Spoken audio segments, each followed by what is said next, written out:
Hello, and welcome to an intro to Anthro with two humans. I'm human number one, John McCray. And I'm human number two, John Lehr. And this is the podcast where we reassess what it means to be human.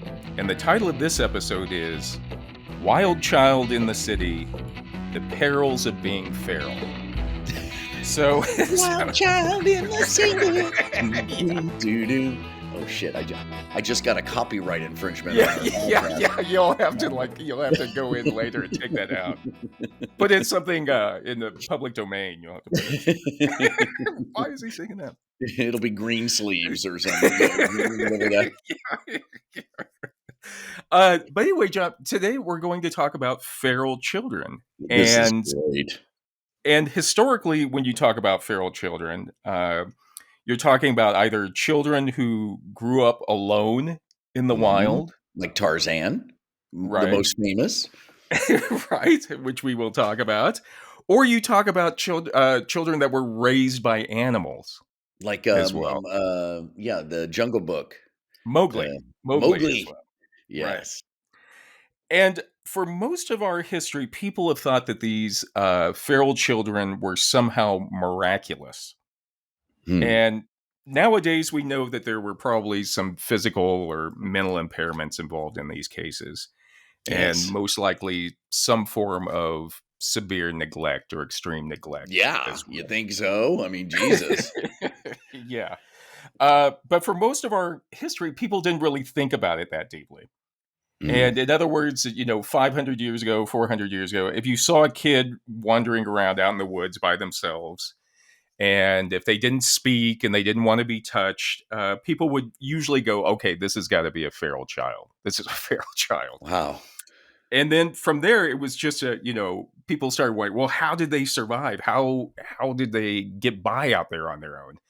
And then from there, it was just a short jump to, well, they must have been raised by animals. Yes. That's the only way to explain it. Well, and now we have that saying, raised by wolves. Right. Raised by wolves. Exactly. And then the next step was always like, we got to catch them. You know what I mean? You got to go out and catch them and bring them back into civilization. But before we begin, I was wondering if you and I we need to get like a little background on us to figure out where we are on that wild spectrum. Yes. On that spectrum of wildness. Yes. And my brother and I were both of us got into a lot of trouble. Real? Did you? Were you wild? I out of control? Got caught. My brother was the one who got caught. But yeah, we had a lot of latitude. Let's put it that way. Was it like verbally? Were you verbally wild, or would you just like wrestle a lot? What would you do? Yeah, we were children of the 70s, as I imagine you were. No car seats.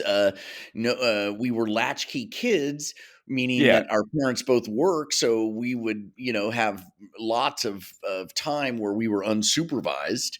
And then we had those were the days before fences, where you could just take your bike and go wherever you wanted, right? And so there was that. That aspect of it too.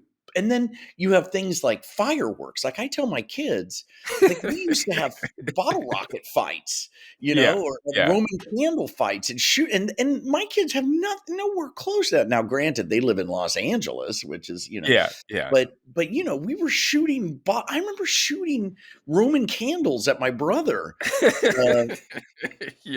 All kinds of stuff like that, or playing with fire, or gasoline, or crazy things.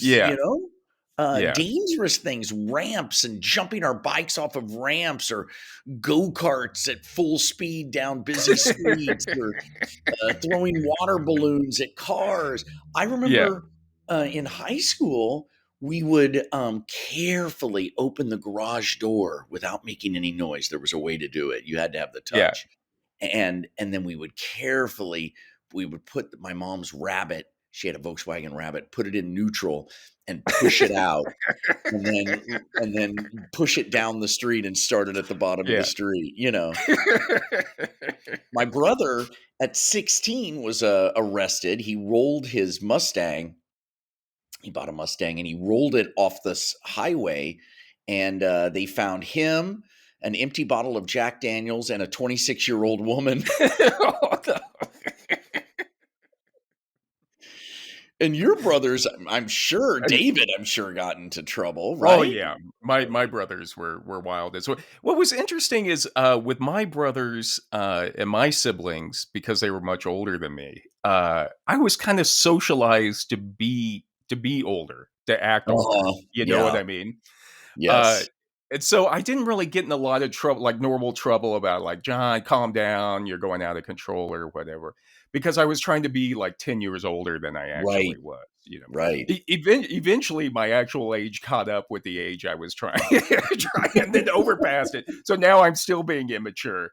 But there was a time where I was like, I was acting older than I actually was. I remember And then my, playing a drinking game with I feel like your brothers were there at your house. Star Search? We were playing Star Search? I don't know. I don't Or know. If they anytime were- anytime, Ed McMahon said Star or Champion, we had to yeah, drink yeah, or something like that. yeah. Boy, you would get really drunk off a Yeah. champion. I mean, Yeah. because he was every other word out of his mouth Yeah. Yeah. was a champion. New Yeah. champion beats our A old new champion, champion. you Or, had to chug it. If it was a new champion, you had to chug. I feel like my that was your brother, place.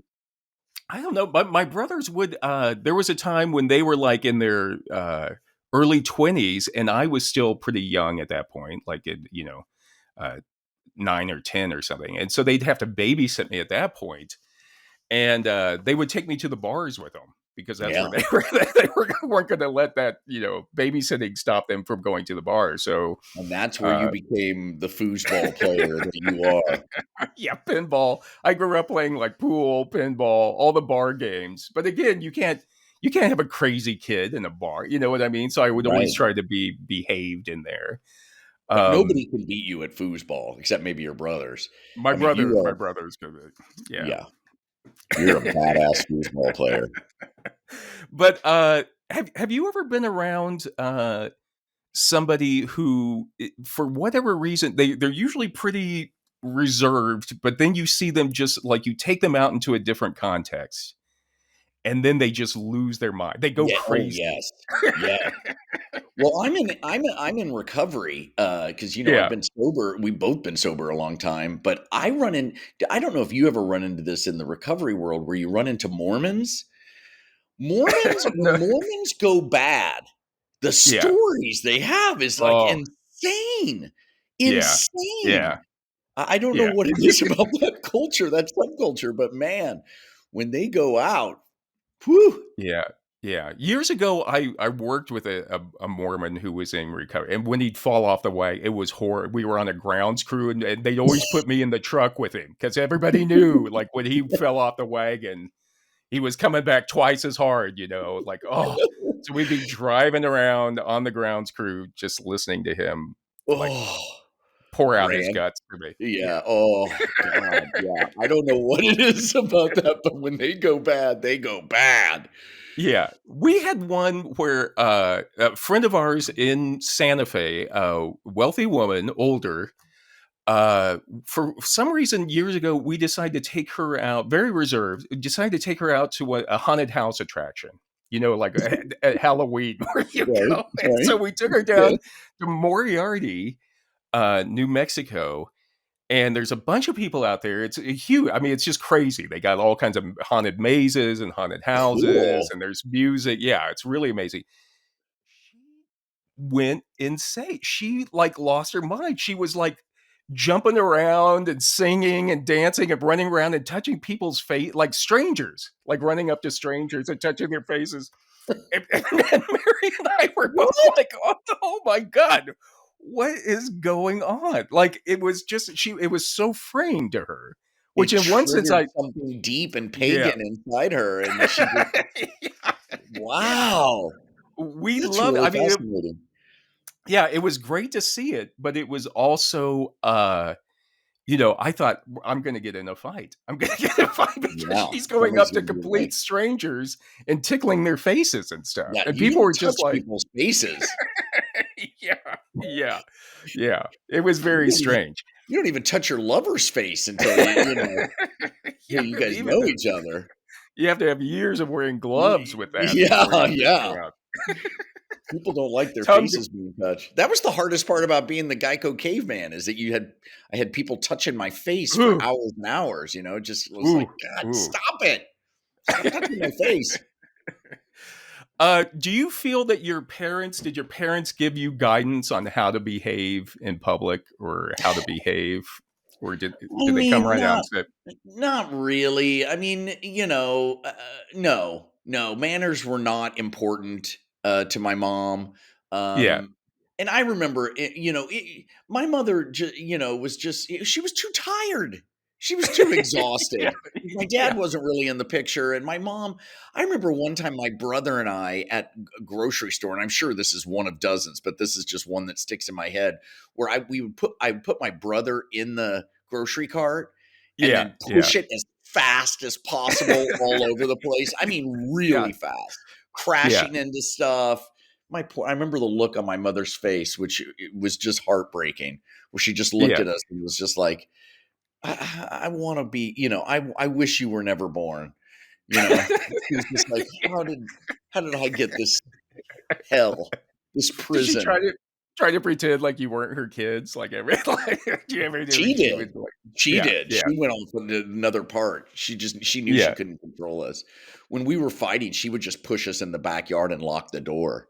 'Cause we were too big at that point. And Yeah, she would just do yeah. everything she could to get us out of the house, lock the door, and be like, "Figure it out." I had, my mom too was working all the time, working 2 Yeah. jobs. And so as I got older, I didn't really have anybody because my dad wasn't around. So I didn't have anybody. So I had to like create somebody in my mind to Oh. tell me what to do. And just to like pull back the curtain, maybe I shouldn't go there. But so again, like you were saying, in the 70s, watching sitcoms, Yeah. or like reruns, who was the dad? And so in my mind, I created Ward Cleaver Ward, in my yeah. head. He was like That's amazing. And he would tell you when you were pushing things too far? right. It was like I had a Oh, little Ward Cleaver down in the, living room of my mind who yes. would tell me what to do. Gone? Yeah. Oh my god, that's so sweet and And slightly so disturbing. yeah, You it were is Beaver. disturbing. You were the Beeve. Yeah, well, I was hoping I was Wally, but yeah, I was probably more like the beef. But Ward Cleaver, he gets you so far, you know what I mean? Yes, But then when you yes, get older, it's like he doesn't know how to deal with like if your girlfriend thinks she's pregnant or yes, something, you know what exactly, I yeah. mean? It's That's not where like Ward's yeah. out of his league. Well, Wally, when when I was in the Navy with the fellas, we he's trying to come up with some solution for that. So after a while, I had to go to like a real therapist, uh, Yes. and we talked about the Ward Cleaver in my That's head. amazing. You've never mentioned that to me. Yeah, what you're the pre-therapy McCray and the post-therapy McCray is really amazing. You had what I can only call a spiritual experience Yeah. in therapy. It really helped you a lot, it seemed. Oh yeah. I love therapy, and I always when people say like, "Well, I went to therapy and my therapist says I'm okay," and I'm Yeah. like, "Well, do you feel okay?" It's like, wait a second. I didn't want my therapist to tell me I was okay because I No, wasn't feeling okay. You know what I no. mean? I always wonder about people like that. Like they say I'm Yeah. fine. I don't have to change anything. It's like, really? Okay. You can always work on something. Uh, but yeah, but I still know it when it's still there. That Ward Cleaver is still sitting down there reading the paper in his sweater. You know what I mean? Smoking his And pipe. yeah, and I know it's him talking to me. Every once in a while, he'll talk when I talk to myself in the second person. Like you should do this. You should do that. Yes. It's like that's not. I should be saying I should do that, or I should be. Right. The But that's the your you. parental voice. Yes. Right. That's why the Right. Quran is so powerful, because the Quran is written in the second person, or at least Mm, the translations mm, are in the second person, yeah. and it's such a powerful Yeah. when it's like somebody's talking directly to you. I Yeah. wonder if It's not that a was suggestion. It's not a suggestion. It is telling you, giving you what right. you should do. Yeah. Yeah. I Yeah. remember being up on stage in Chicago, and it was a terrible, terrible show. It was an improv show, and a guy was watching. He goes, "You suck," and I thought, and I thought he was just talking to all of us. And then he locked eyes with me and pointed right at me and goes, "No, you suck." And I was just like, "Oh Jesus, I gotta get out of here." That's hilarious. He was probably a writer for a writer for the Sun Times or I something. don't know. He didn't look like a writer when we did that. He's a big, beefy Chicago sports dude. How about your own kids? Are your own kids out of control, or how do they do, or were they You ever out of know, control?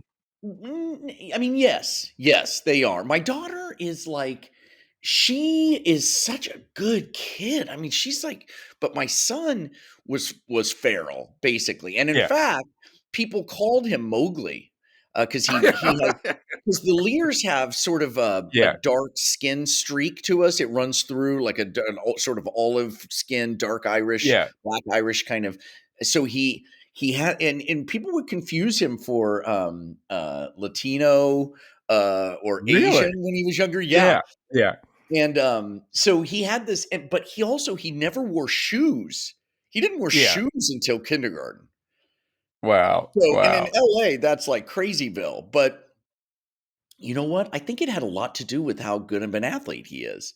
Yeah. In a weird way, because he knows his body, and he was always climbing on shit. He was always filthy. Boy, listeners at home are going, "What kind of parent were you?" But he's turned into this amazing kid. Who's Yeah. Yeah. this elite athlete, and Yeah. this amazing drummer, free thinker. So we were very progressive parents. I always said my parenting style is when they would ask something, I would be like, "No," and then they'd ask it again, and I'd be, "All right." You just have to get through the first one. Yeah, Just get through the gate. I would Yeah. fold just immediately. But Once you're somehow in the door, you got him. but both turned out to be amazing kids. So just goes to show that parenting doesn't do anything. It's all hard. Yeah. You can screw it up. You can definitely Yeah. screw it up, but as long as Yeah. you don't screw it up, they're going to be who they are.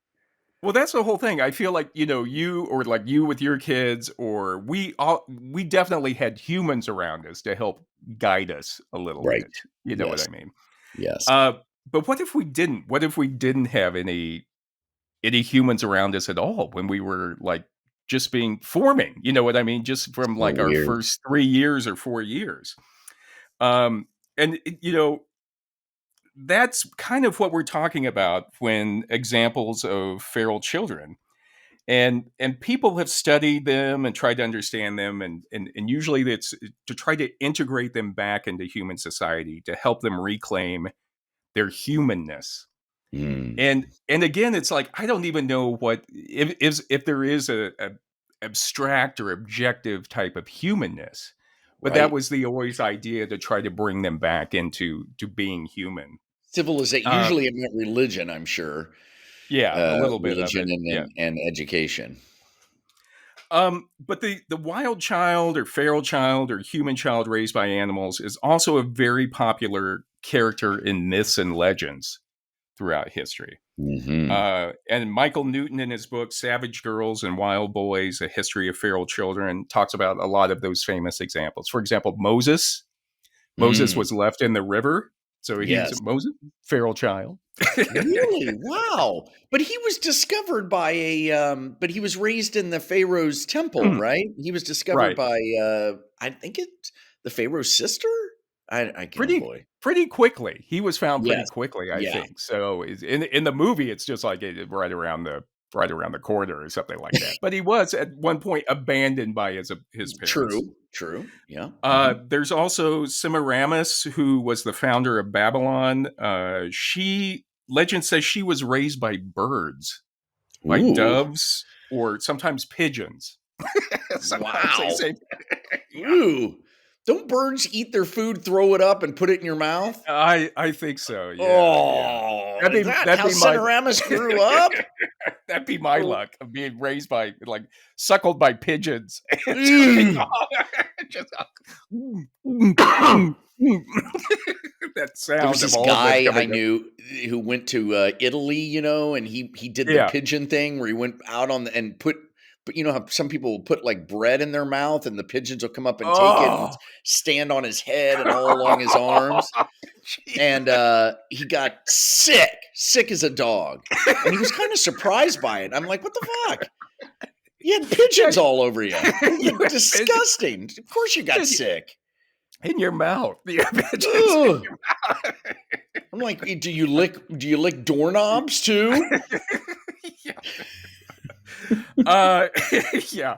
I didn't know that was a thing. But is there like a tour company taking people out there? There's that square in Rome where there's all these pigeons and people will, I don't know. Anyway, don't go near pigeons. They're disgusting. In Greek legend, Paris, the son of Priam, the king of Troy, he was supposed to have been left on a mountaintop and nursed by a bear. That one.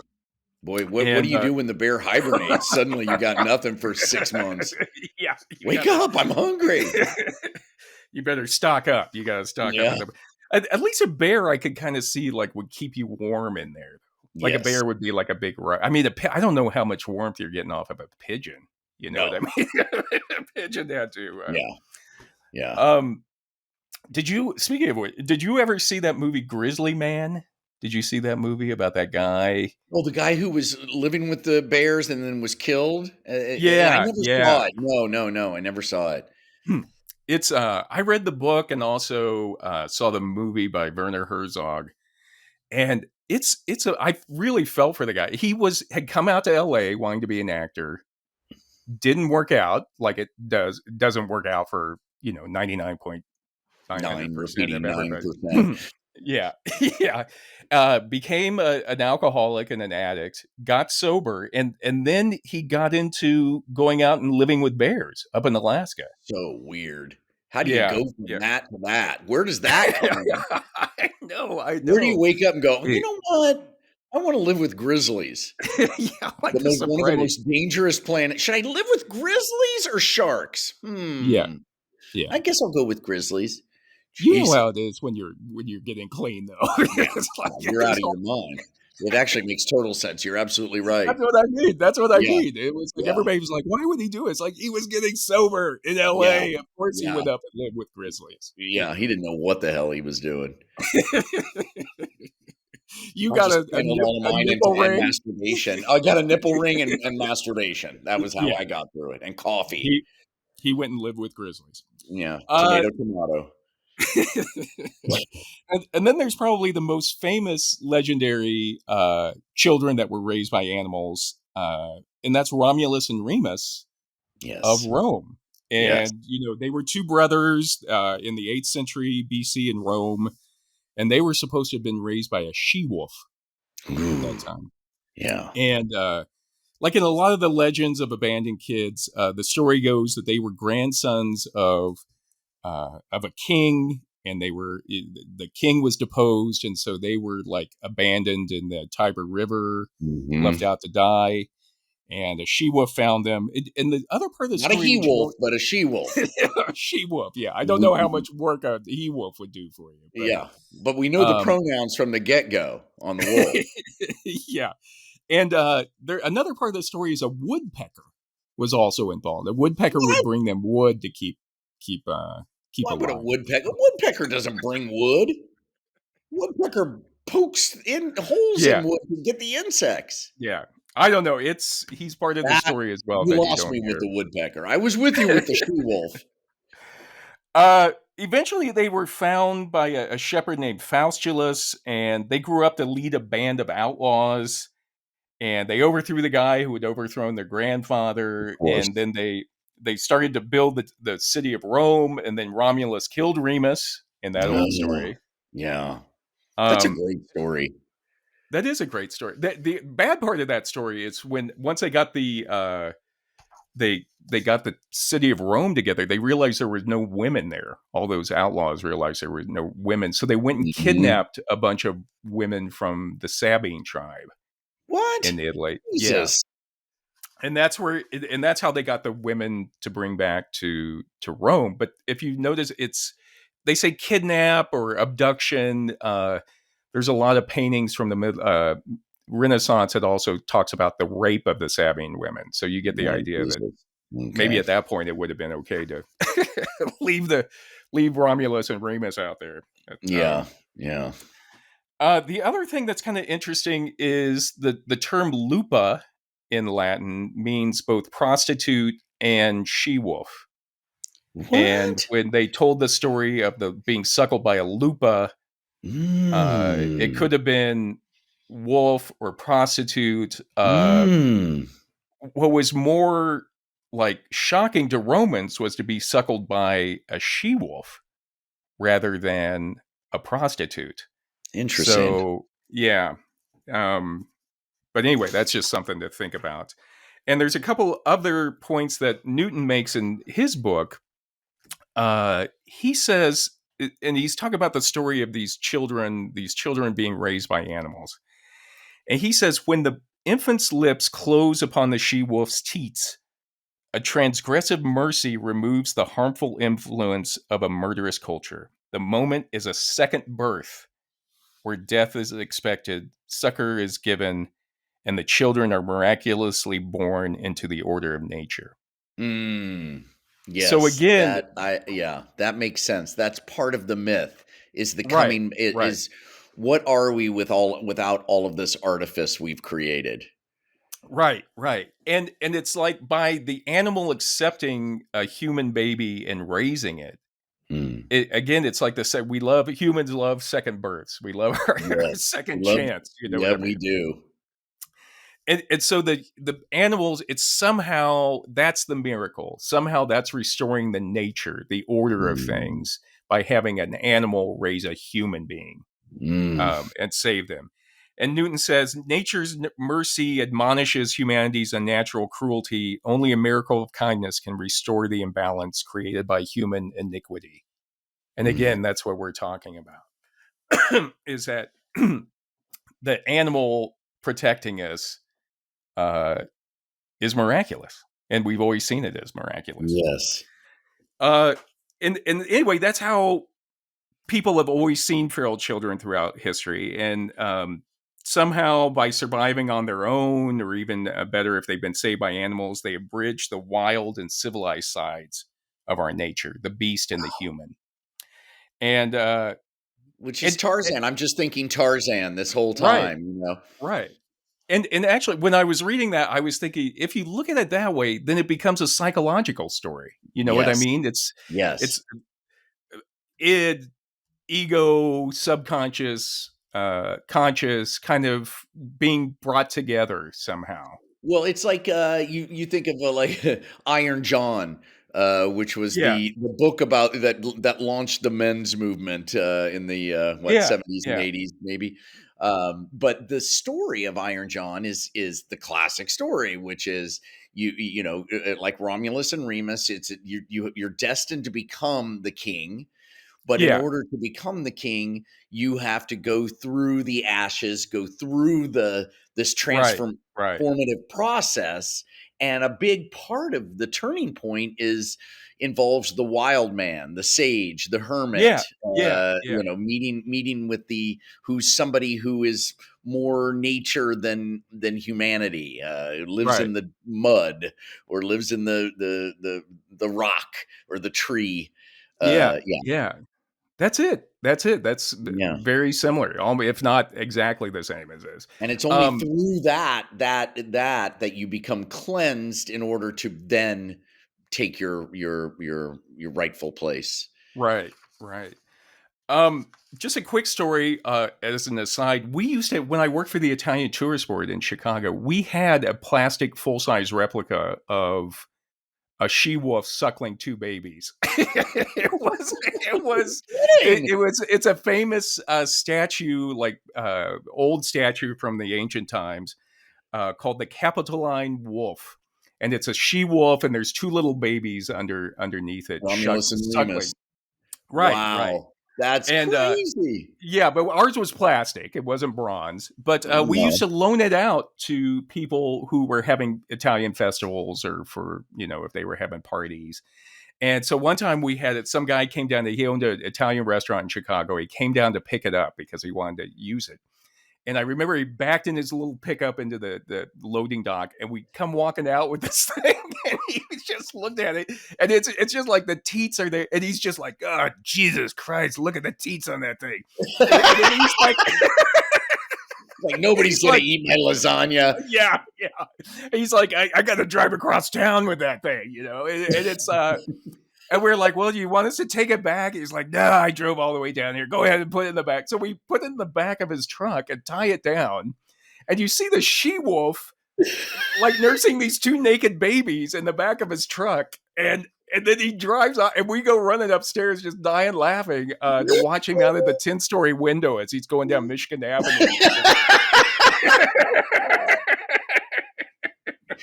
It's a great story. It's great imagery until you have to put it in the truck and drive down public street. I know. It was just like, he was just ashen when we brought it out. He was like, oh, Jesus Christ. Look at the teats on that thing.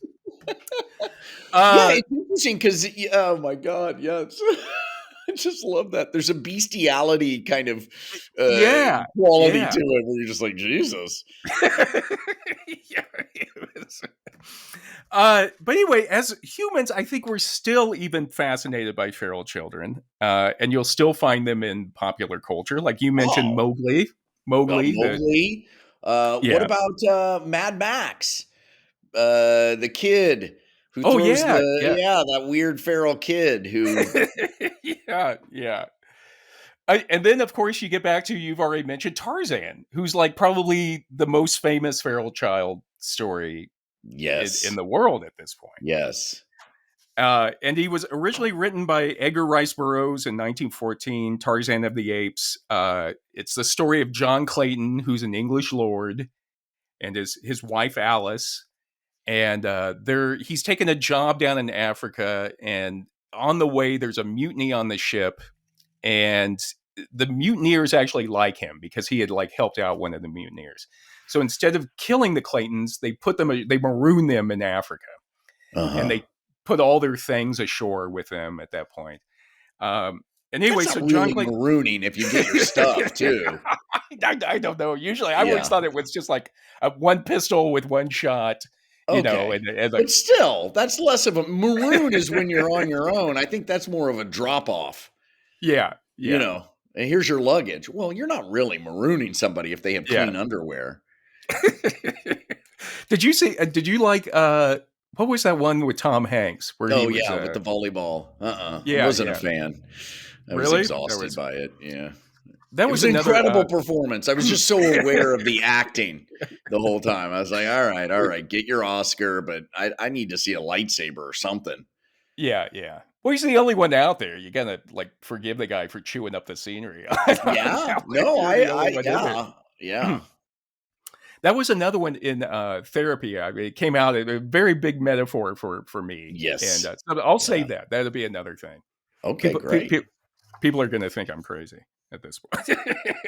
Like, well, you are, but you're fabulously insane. Ward cleaver and a volleyball. That's the only thing rattling around in my brain right now. Well, anyway, better than your partner who's got nothing, just air. Here's what's in my brain right now. Just nothing. Just like air. A tone. Like it's like going by the hose at the gas station to fill up your tires. You just hear it running over there. Yes.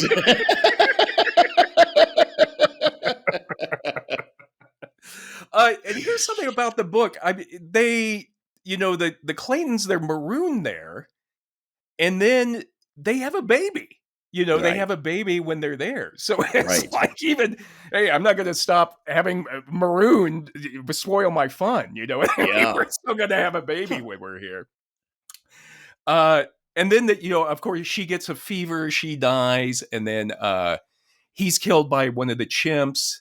And then the baby is taken by a chimp who had just lost her baby and raised as a chimp. So, and and as we've discussed in a previous podcast, chimps are badass creatures. I know. They're super strong and badass. Right. I was watching, I watched a couple of the Tarzans this week to get ready for this. And after having done our, episode on chimps, it scared me to death to see like chimps around people. Because I'm like, it could that just poor actor who was the most famous one who played Tarzan forever. Forgot the name of the actor, but anyway, the one in the 50s. Johnny Weissmuller. Yes. Yeah. God, he had to be around those chimps all the goddamn time, and that was before there were any safety measures. Come on, Johnny, put it on your head. Come on, it's just a bite. We all want to go home. Put some chicken broth on his arm so the chip will come over and lick him. Yeah, it sounds awful. They drag a steak across the set out of frame so that the chimp will run off. Yeah, or like the lions. The lions too are just like scared to death whenever they show that. Yeah. There was what's interesting, I didn't know until I read the book this week, was Tarzan was actually his name given by the chimps. I thought people had given him that. Man. Back to chimps talking. Yeah, it's in the book, the chimps have their own sort of like chimp language, and they're the ones that give him the name Tarzan, which means white skin. Okay, now you lost me. There's no way chimps can pronounce glottals. Yeah. Right, you want to tell me that a chimp can make this sound? Yeah. No. Yeah. I've never seen a chimp do that. Well, now you lost it. The fourth wall has fallen. Yeah. And now I see Tarzan right into the fan site if you don't think it's possible. I might. I'm going to post. The other thing, which, and even Tarzan himself teaches him, he goes and finds his dad's books in the book, and he teaches himself how to write English. Oh boy. So that's what. Okay. Which I think there's taken some cognitive liberty there with what's happening. Oh my! The mutineers. This story just falls apart. The mutineers. Yeah. First of all, mutineers aren't going to let you have your chests of books. I'm sorry. Yeah. There, it seems like the book, when you read it, a lot of the plot seems like a publisher saying to Edgar Rice Burroughs, like, well, how is that possible? You need to justify that. You need to justify that. You need to justify that. And he's just like, God damn it. There were some books. There were some books, and he taught himself. Okay? Can we get on with it? Even the movie with Christopher Lambert, which came out in the early 80s, they even tried to justify why he could suddenly speak so well with, well, he's a natural mimic. They had to put a line in there that Tarzan's a natural mimic. Natural mimic. Boy, you know what, though? I've been there. I've been in notes meetings with where they're like, but why? And you're just like, I don't know. It's funny. Yeah. Do we have to figure out why? Yeah. You should do a Tarzan. You should do a Tarzan. A Tarzan. That's a good mashup. Yeah, that is. We'd have to get. I'm not playing him. We'd have to get a young, handsome dude. You don't want to see me in a loincloth. That's for sure. What about that thing they did with De Niro in the Irishman? They could try to make you look younger. Oh yeah, that's true. Ooh, I'd love that. They could give me a screen capture. Yes. So I'm in a leotard with all the golf with the ping pong balls glued to it, but meanwhile on stage I look like a hand. Yes, that's a genius idea. Let's do it. Everybody else in the cast is going to be wearing period costumes. As we're filming, I'm in a leotard with ping pong balls. I'm a natural mimic. We'll have, when we do the interviews for like Entertainment Tonight and stuff, they'll all be wearing like their three-piece suits, and you'll be wearing your just sitting up on the chair with your my legs crossed with a ping pong ball stuck out of my crotch. Yes, every part of me had to be tracked. This is one of the most challenging roles I've ever played. Oh, to go to the restroom, I'd have to take the entire thing off. The human endurance that's responsible. Tarzan wishes that he would have had it easier than I did making this movie. To save time, I can remove this ping pong ball and unzip it. But anyway, in 1914, if you think about when this book came out, it was a lot of subtext in the book itself, such as Darwin's theory of evolution, which was only a few decades old. Right. Psychotherapy with like Sigmund Freud. You had like the subconscious that was coming, subtext in there too. Where does humanity live? Where is it? Right. Love that. And then you had also politically, you had the colonization of Africa, which was often brutal, and then you also had, usually. So you had that subtext in the book as well, and then you had the idea of repressed sexuality in the Victorian era as well. When you bring in Jane Parker, the character of Jane in the book, He's like, because he's all open and like, I like you. You're pretty. Yeah. He goes with his animal instincts. Right. And so there was, even though the book itself was kind of corny at times, if you put it in context of when it came out, there's like some heavy duty stuff being dealt with in the book itself of Tarzan. Interesting. It's like what's the one with all the kids, Lord of the Flies, with the conch? Yeah, is that Lord of the Flies? Lord of the Flies, yeah. Similar, same thing. Same thing. Yeah.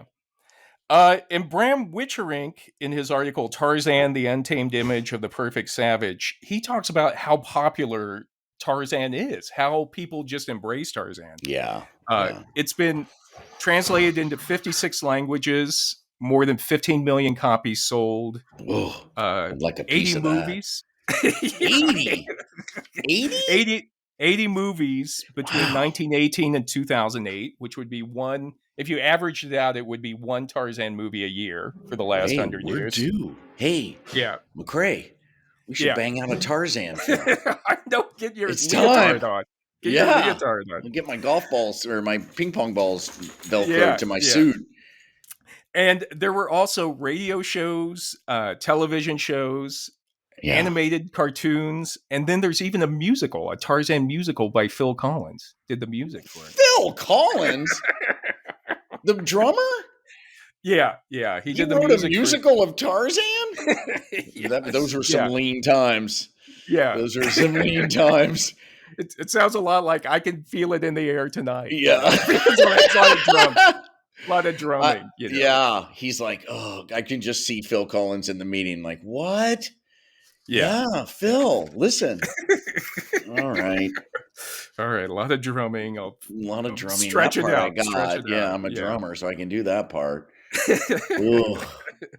But Witcherink says that Tarzan of the Apes clearly reflects the early 20th century zeitgeist and its inherent frustrations with the restrictions of modern life and the quest for civilization. Yes. So if you think about it, when it was coming out, remember we've talked about it before, people who, with industrialization, people are being displaced and moving to cities. Yes. And in the middle of all of this change, you have this story of a guy who doesn't know where he belongs. Like he doesn't belong in the jungle. He doesn't belong in the civilized world. He doesn't know if he's animal. And the other thing that Witcherink talks about is with World War I, people were starting to confront the savagery, like just pure savagery of warfare and of the war. Yeah. And he says that the World War I demonstrated that savage impulses could spring from a civilized man's heart under certain circumstances. Yeah, we're not all that. We're still right back to Romulus and Remus. Right.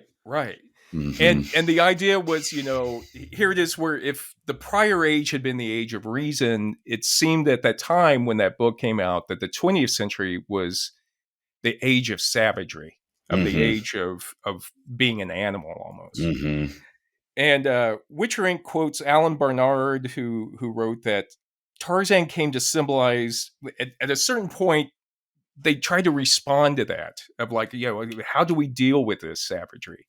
And Mm-hmm. so Tarzan began to the character of Tarzan began to evolve. And at one point, Alan Bernard says he came to symbolize the most desired objects of Western culture, including power, youthfulness, and rugged individualism. Yes. Yeah.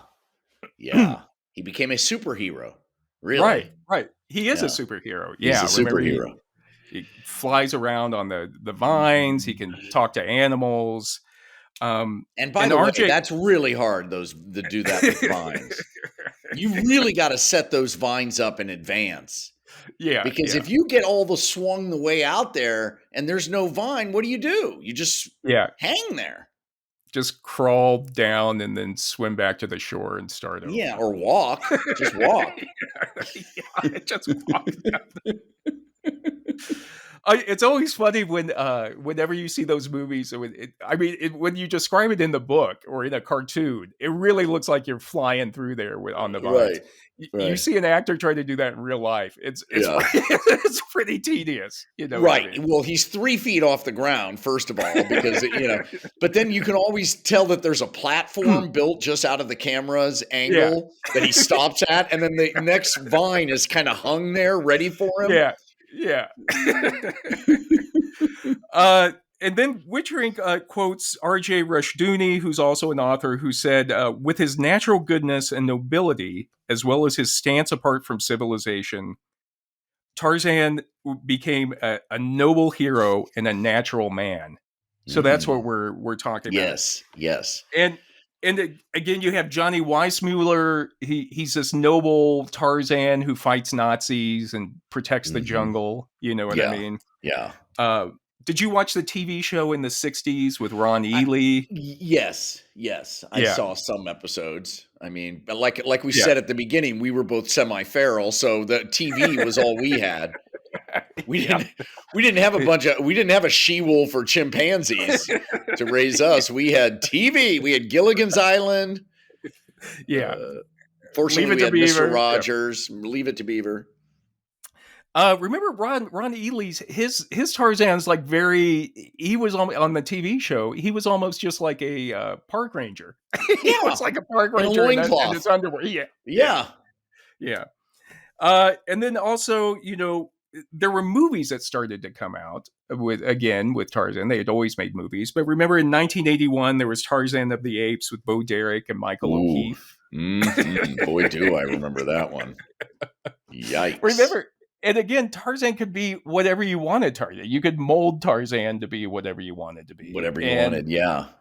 And actually, Bo Derek's Tarzan is told from the point of view of Jane Parker. It's like Tarzan. You get no backstory of Tarzan at all.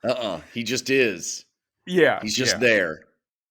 And it's he doesn't say anything. It's just it's almost a sexually awakening because as soon as she sees him, he's like a romance, like a guy you'd see on a romance novel. You know what I mean? Yeah. And so is she. Jesus. That was the weirdest thing. Yeah, go ahead. It's a terrible movie. Terrible. Yeah. But steamy as hell. Yeah. And what's weird about it, though, is at the very end of the movie,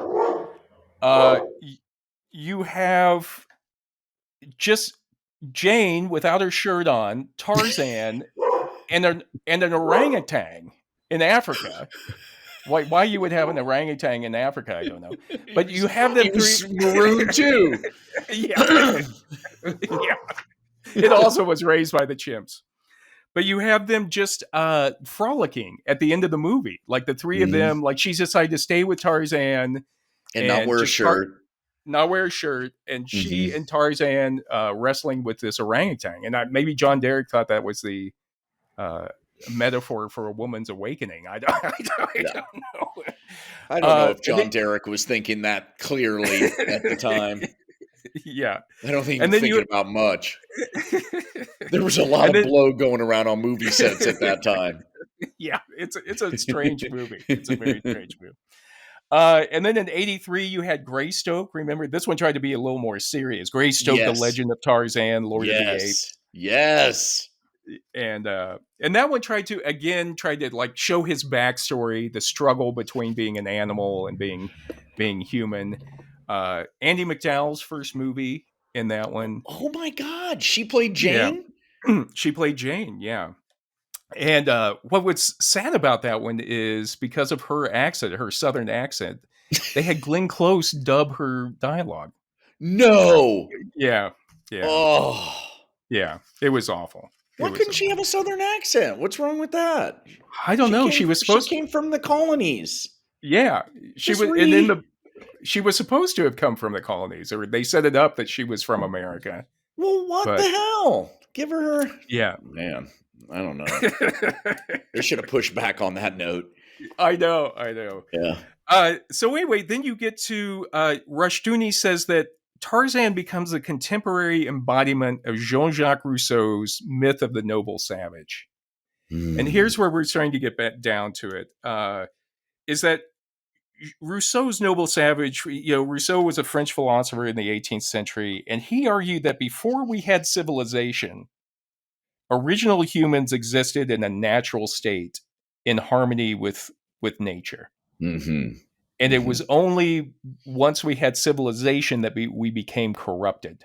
Mm-hmm. So Mm-hmm. in our natural state, I mean, obviously we didn't think about much. We didn't really need to think about much in the natural state. Well, this myth is like still lives, very much at the forefront. This idea that all of our technology, all of our civilization, we work, you always hear this always pops up in a news feed of how many more hours we work now than we did back then. Right. Yeah, but back then we didn't have toilet paper. It was really uncomfortable. Yeah. All the I think time. it's a romanticized view of what the world would have been like before Well, civilization. it's like the Wild West. Oh, it was a horrid time. The more you study that period, the more you realize everybody was drunk because it was so uncomfortable. Yeah. Just nasty. But the thing is, why is this? How does this fit in with feral children? In the 1700s, they started finding a lot more feral children in Europe. Yeah. Huh. And it just, they'd always found feral children, but in 1700s, it seems like maybe because of like communication was better or something, but it became more popular. People started hearing about feral children more. And what philosophers thought was these feral kids, they must be what Rousseau was talking about because they've been raised without civilization. They've been raised on their own, or they've been raised by animals. And so philosophers in the 1700s started to think, we can use these kids to study what humans were like prior to civilization. That's a jump. Yeah, it is a jump. And also they, even if they didn't say they thought we can study them to see what the human mind is like before civilization was. Yeah. Or without language. Without language is so interesting because we think in language, we that's how we think. So how does it work? How does the brain work without language? Right. Because some people would say you need language at least to understand what you're seeing, or somehow to frame it up. Mm-hmm. Yeah.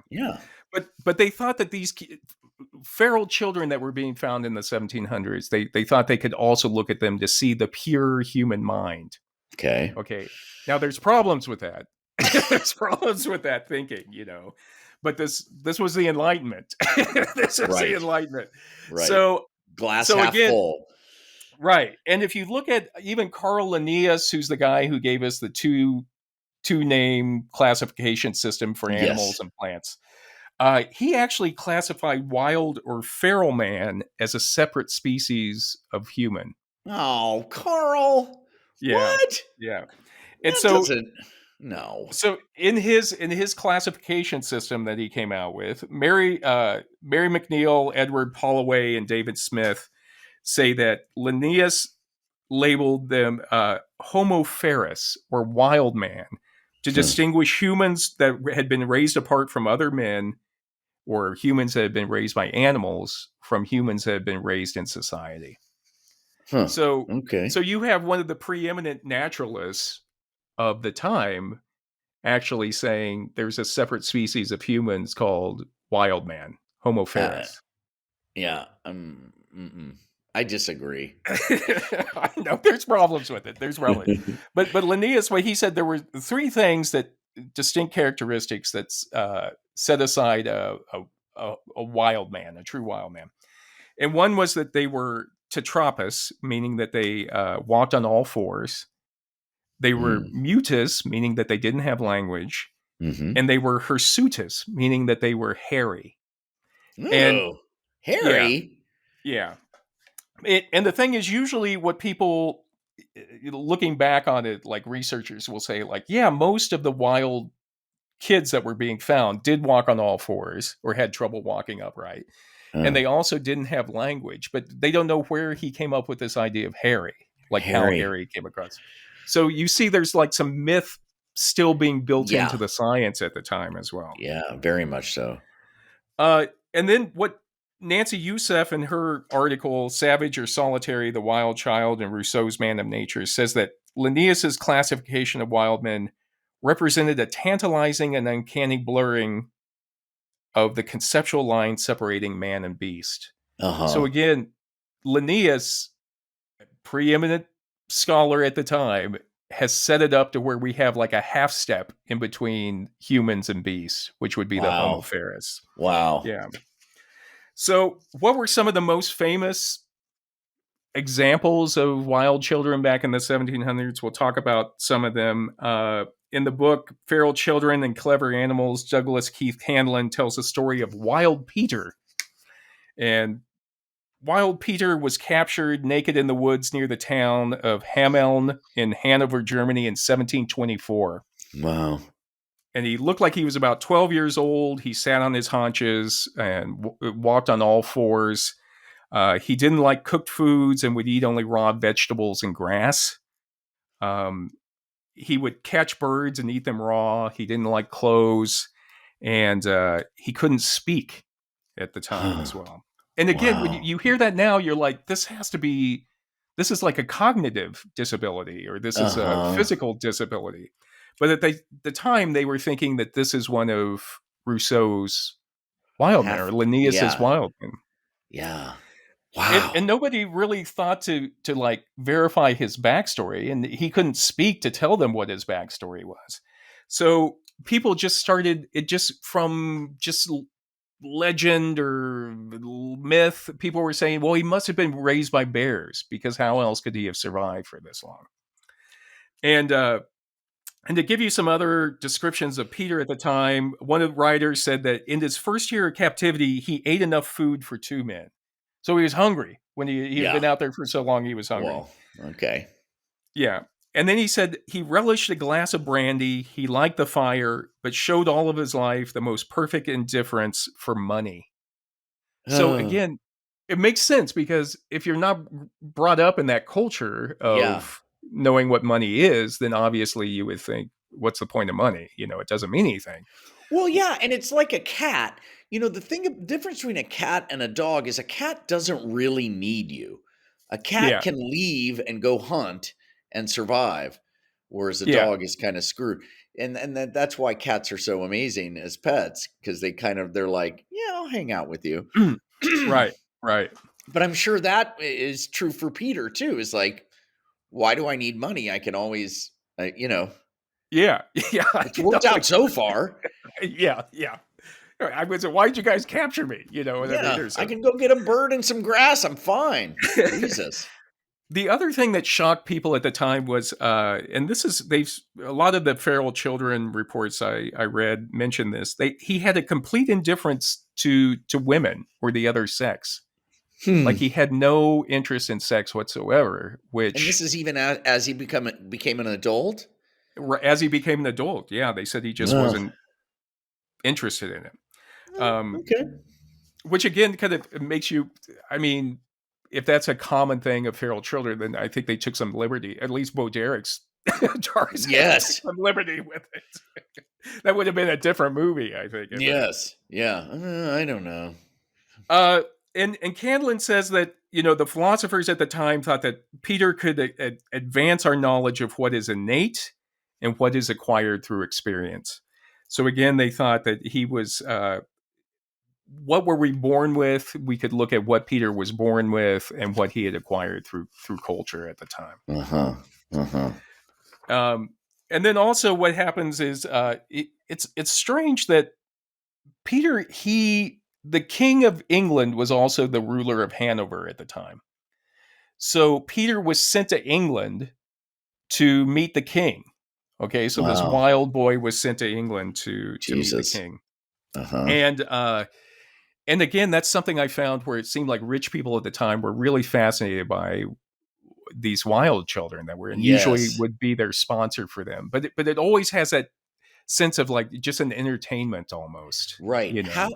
What can we yeah, let's try to tame the beast. Right, right. And see what he does. How is he going to entertain me? So they would Yeah. bring Peter out to like dinners with the king, and Newton notes that Peter was placed with a napkin tied to his throat at the table to see how he would eat.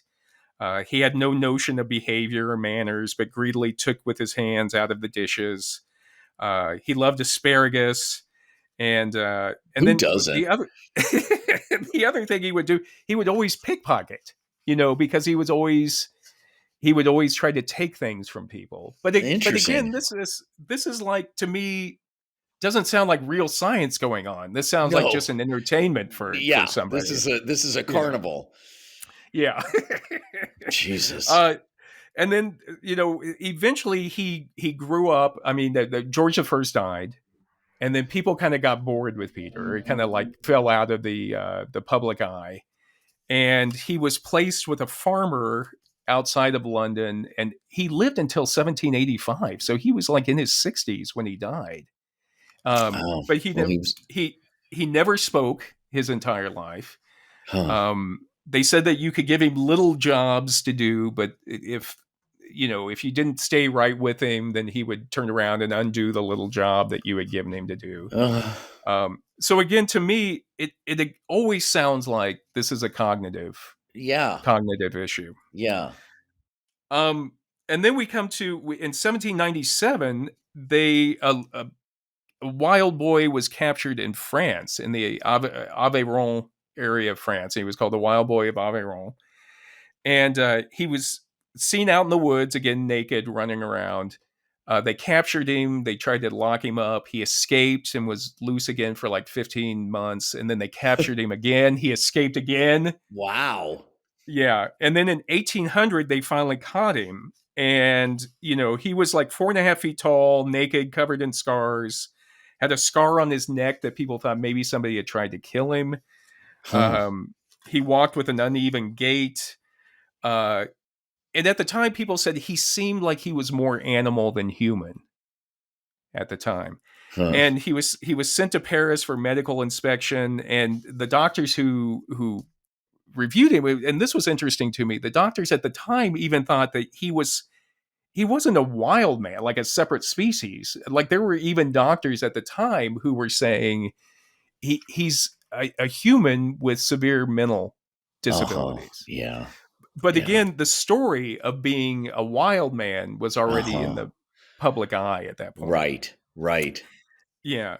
And so anyway, there was people responded how he didn't seem to have like normal emotions. He didn't really respond to people. He was, Yes. and again, with the idea of being in the 1700s, of like people, to be a noble person, you were supposed to um, show generosity, show compassion for other people. They said he Right. had no sense of compassion, no sense of, so again, it's seeming to me that this is someone with, it's not a Yeah. philosophical problem. This is No. actually a human being with issues. Yes. That maybe was abandoned because of those issues. Right, exactly. And so there was a Dr. Itard at the time who decided that he was going to tutor the Wild Boy of Aveyron, and I think Jean-Luc Godard has actually done a a movie on that about Wow. their Well, this sounds interaction. to me like, Pygmalion, like Yeah, yeah, the idea of taking somebody and raising them up. right, uh, right, Elephant Man, yeah, or probably the most notable would be Helen Keller. right, You exactly, know, because exactly. she was just this wild, and it wasn't. There was she just couldn't communicate. She'd just never Yeah, been, you know, yeah. yeah. And then she goes No, I on to mean, be this amazing person, apparently. I know, yeah. And Itar apparently Candland says that Itar's first aim was to convince Victor that a social existence was much more pleasant than a life lived amongst the rigors and loneliness of the forest. Yeah, So again, he was going to try to convince him of like, stay with humans, stay here, yeah. Why don't is go this back. better? And the wild kid is like, I don't know. Yeah, yeah. And Itar says that, Victor's activities, he says, were of four kinds: sleeping, eating, doing nothing, and running about. Which actually sounds pretty good to It me. sounds like my day. I know, Yeah. I know. Uh, Itar eventually gave him the name Victor because oh was the only sound that he would respond to, that he would look around to. So he tried to come up Really? with a name would use oh. So he came up with the name Victor. Oh, So okay. What about just uh, calling him Opie? yeah, Oh, or just call oh him oh O. Oh, oh. Auto Auto. Oh, no. Oh, oh. Oh, no. Yeah. I don't But know. anyway, Itar like worked with him for like 5 or 6 years or something, and eventually he just gave up. Even Itar gave up. Wow. But he did write a book about the experience, of course. Uh, and he concluded in his book that Victor's years in the wild would leave him forever unable to use language and only incompletely socialized. Hmm. So, and Nancy Youssef says the difference between Itar's conclusions in 1801 and 1807 cannot be overstated. In 1801, just a few months after Victor was caught, uh, he was seen as like a representative of man in a pure and natural state. Mm. So in 1801, they were still thinking that like, okay, we can. Hmm. This is Rousseau's natural man. We're going to see what the pure mind is. And then she says in 1807, Victor can no longer be seen as such, for he has been introduced to the society of others, ministered to, educated, and yet he has also made no substantial progress Mm. beyond his initial condition. Mm. So in 1807, they realize there's something else going on with this, and he can't advance beyond what we've already tried to give him. Yeah. And so that's why in the Poor like kid. yeah, that's why as you read all of these stories, it's just tragic. It's tragic Yeah. with it because um doctors eventually in the 1800s started to look at these as like more like a cognitive problem, Hmm. uh, behavioral problem, or a linguistic problem. Um, And there's an also abandonment issue. Parents just who couldn't handle it. right, You right, know. yeah. It's Yeah. it's probably not that they grew up on their own, or like you're saying, that probably the parents didn't know what to do with it, so they Yeah. abandoned the children out. Yeah. And McNeil, Holloway, and Smith also note that there's a critical period for learning language at the beginning of a child's life. And if the child doesn't learn language in those first few years of life, they probably never will, or like Interesting. not completely. Um, so, again, kind of beginning to sum up, is all of these mythological and fantastic stories about children being raised by animals or raised on their own or growing up on their own. Uh, they were probably just due to severe developmental Yeah. issues. You know what I Yeah. mean? And And just parents who just couldn't handle it, and. right, right, And you and look at parents of autistic children who are severely autistic, and it's amazing, because it's fuck. yeah, yeah, Those are and amazing just people.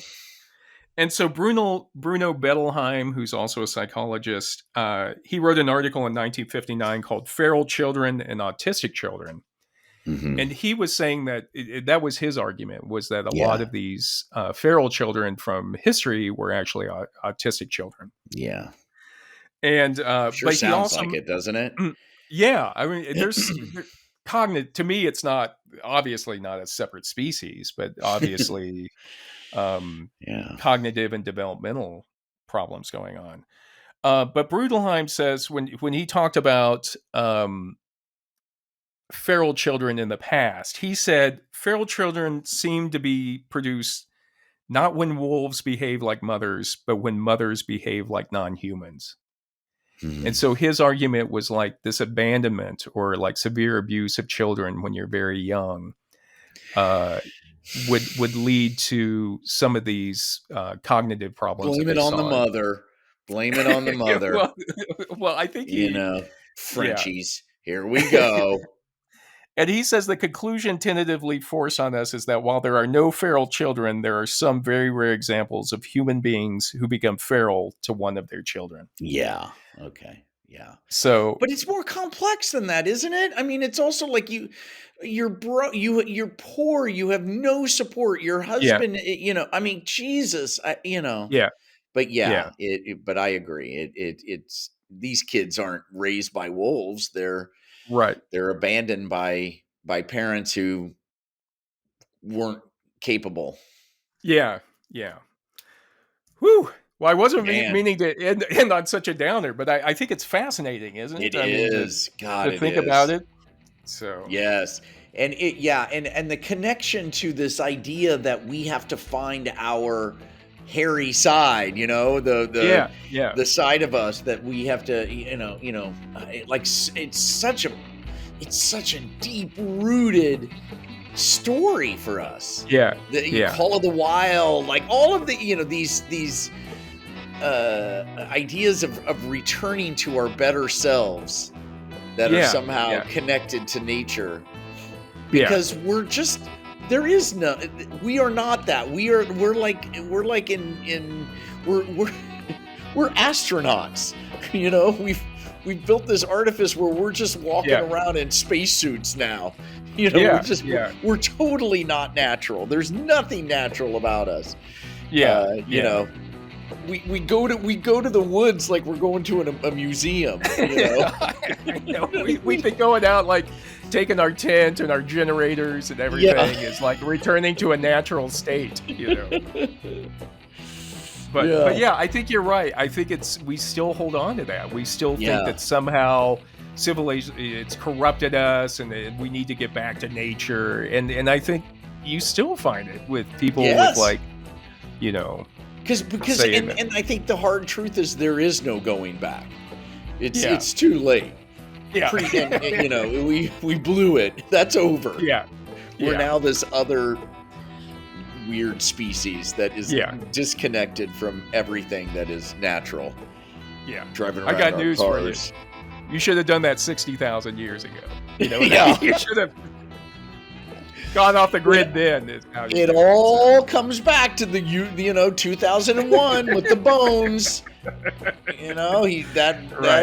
That prehistoric man picked up a bone and hit another ape with it, and here we are. God damn it. All right, John. Well, I hope we've learned something. Maybe people will think about all of this when you're watching The Jungle Book or Tarzan next time about what actually goes on. I got to go back and check out some Tarzan. My God, the TV show was so hilarious.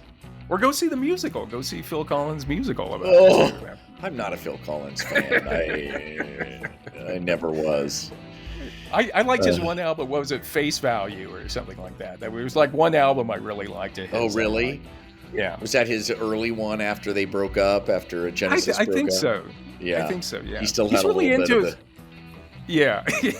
He's really into his own face. You know what I mean? It's like all of his albums have pictures of his own face. Yeah. We should do an episode on that sometime. Yeah.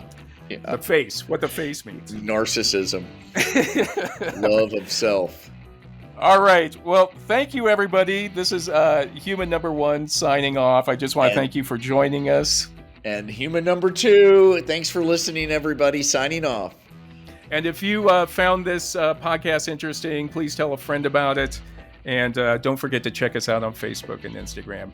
And be nice to your kids. Be nice to your kids and your animals. Yes. All right. All right. Love you guys. Love you, John. Bye. Bye.